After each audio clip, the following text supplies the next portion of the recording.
Peter Falk was amazing. Peter Falk and Alan Arkin, because what was great about the original In-Laws is, well, you never knew whether Peter Falk was nuts or not. Was he a crook? Was he in the CIA?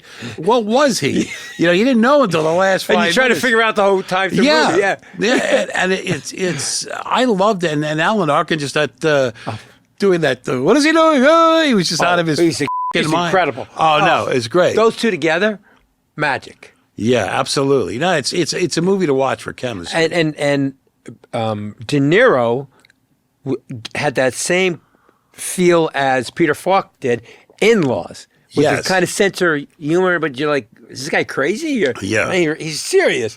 But it was that same chemistry. You got that magic in the bottle. Well, thanks. What was great about when we were doing Comeback Trail, you see, Bob was, Bob's a little older than me. Bob was around in the 70s when I was, and, he started out doing independent movies like, Mean Streets was an independent movie. Those early Scorsese movies were independent movies.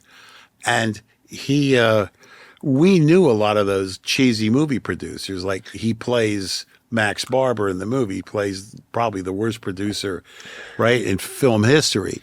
He knew a lot of those guys. So when we started talking about his character, there was one guy who I really liked. I don't want to mention his name. He was the biggest cheeseball producer in the world. He had an office in New York. And you'd go visit him, and he was always talking about Fellini and all this bull. And then he had, like, movie posters behind him of, like, topless women. I mean, he's just so full of I want to make a movie that speaks to people, and he was making crap.